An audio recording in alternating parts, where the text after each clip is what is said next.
I'm Greg Lucas, the California State Librarian, and I'd like to welcome you today in California, January 24th, 1848. Actually, today in California in 1848, it isn't California, it's Alta California, which is part of Mexico. And today in California, Alta California, in 1848, 157,000 people live here, of which 150,000 of them are native Californians. About 6,500 are Californios of Mexican or Spanish descent, and about 800 people are non-native Americans, like John Sutter, and our guest today, James Marshall, formerly of New Jersey, formerly of Kansas, formerly of Missouri, and now of California.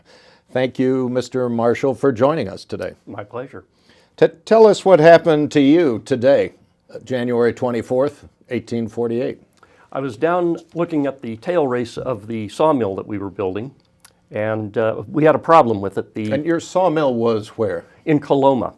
So I was looking at the tail race. We had a problem with it. We had tried to start the sawmill up, and we realized that water was backing up in the tail race. The tail race was that portion of the ditch that brought the water from the river to the sawmill and then returned it to the river. Tail race was not dug deep enough. Consequently, when we tried to start the sawmill, water came through, the flutter wheel started turning, the blade was cutting wood, but then someone noticed that the water was backing up in the tail race. It finally backed up so much that it stopped the flutter wheel. The saw stopped. So we drained the water out and started digging that tail race deeper. And the morning of January 24th, 1848, I was up before the men, which was my normal procedure, and down there in about 3 inches of water, and I looked down, and there at my feet was something very shiny. It was metallic. It was yellow in color. It looked like gold.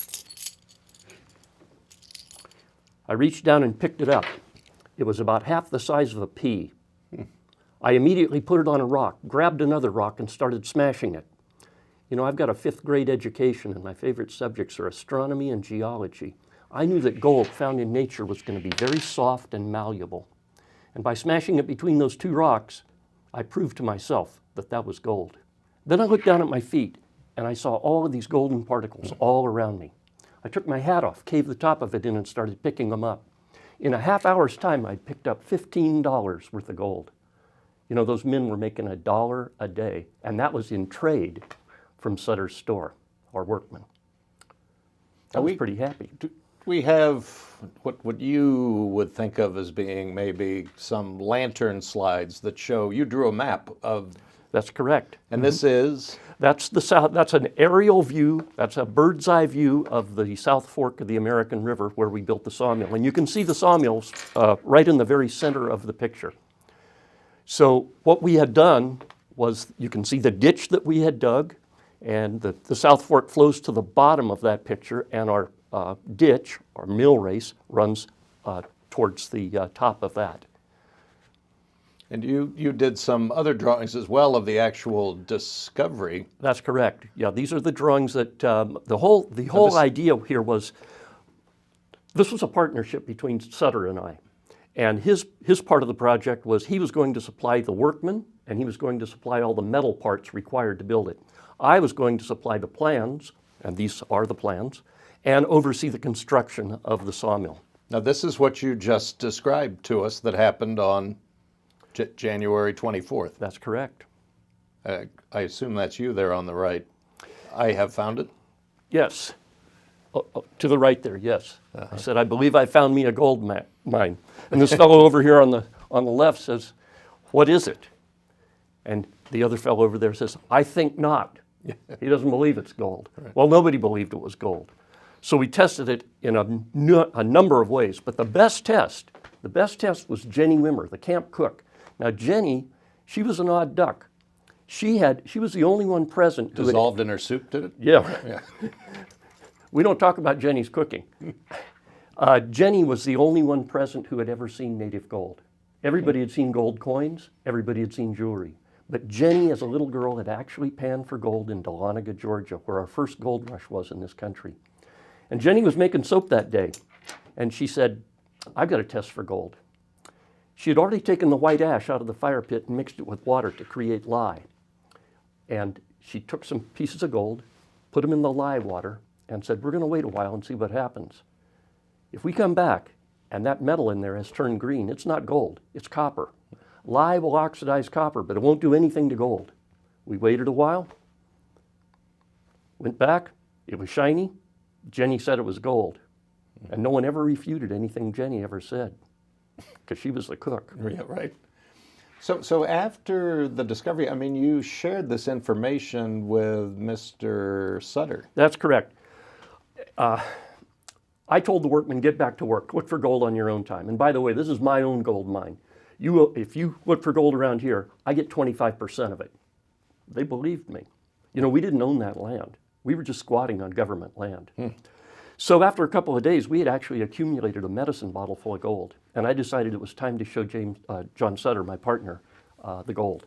So I got on my horse and I drove in a driving rainstorm 41 miles back to Sutter's Fort. There we did a specific gravity test on the gold, which proved definitively that it was gold. And then Sutter asked me to keep it a secret. And I said, I don't care, no problem. There were so few people in California, I had no idea that all these people were going to come out here looking for gold. Well, the reason Sutter wanted to keep it a secret was he had an agricultural empire based on human labor. If all those men went to the gold fields, who's going to bring in the crops? Who's going to run the tannery? Most importantly, who's going to run the distillery? Or the sawmill. That's right. So what we didn't realize is how many people knew that gold had been discovered. There were 5 Mormon boys that were helping me build the sawmill. There were the 5 Wimmers, Peter and Jenny and their 3 kids. Peter Burnett was up, or not Peter Burnett, Charles Bennett was up there. A teamster that brought a load of supplies up to us. Can that many people keep a secret? No. So the word got out and the world rushed in. And what happened to you after that? Well, at first, my whole idea, my business sense told me to stay with the sawmill. I didn't know how much gold was out there, and I knew that I could make a profit with the wood that we cut. So we ran that sawmill until basically we were run out of business by people coming to California with portable steam-powered sawmills. At which point I did go looking for gold. But any place I went, people recognized me, and they'd say, he's hit it again. They'd come down to the creek and run me out of the way. I was gone for several years. When I got back to Coloma, I was in pretty rough shape. How do you mean? My clothes were all torn to shreds. I was skinny. I hadn't eaten properly in a long time. But I had a lot of friends there, and they took care of me, and they helped me build a little cabin up on the side of the hill. And I lived there for a number of years. Tried to grow fruit and grapes up there, make wine and brandy. I actually won some awards at the county fair, but I couldn't make enough to support myself with it. And then I finally got a break. In my 60s, the state gave me a pension of $200 a month. Now that was a lot of money. And that went on for about a year or so. And then I was down here in Sacramento at the state, listening to the legislature speak. I got up to go and a brandy bottle fell out of my pocket and broke on the floor. They saw that, thought, he's just drinking that money up. We'll cut him back to $100 a month. A couple of years later, the legislature changed. I don't have any friends there, and I'm out on my own. I am so poor, I am so destitute. I'm living in a little town called Kelsey. I had a gold mine there with a partner. I had to sell my interest in it. Needless to say, people that continued there got rich on that mine. I was so destitute that the women of Kelsey would invite me to dinner, and I knew it was a handout. I don't like charity. I won't take it. So the women got together, and on a kind of a rotating basis, they put a plate of food out on a back porch. I'd wander around town, find my food, and eat it. That's about as low as it got there. So neither you nor Mr. Sutter profited off the discovery of the gold that you made on January 24th. No. John Sutter, unlike myself, did not die in poverty. He had a wealthy, his first son, John Jr., became a wealthy businessman down in Acapulco, Mexico, and he was supporting his mother and father. In the meantime, they had moved to Leaditz, Pennsylvania. It was a German colony town, and Sutter's wife had never learned to speak English, so she was very comfortable there. And he had paid off all of his debts before they left. And he also had a pension from the state because he was a general in what became our National Guard. So he had an income, and that's where he died. He was petitioning the United States government for redress. He felt he had a good claim. We were first a territory, then we became a state, and all this time people are stealing all his stuff, they're squatting on his land, and the government never protected him. He had a pretty good claim, but before the legislature, the Congress could do anything about it, he died. But any last words? Yeah. Someday they're going to make a big fuss over me after I'm dead.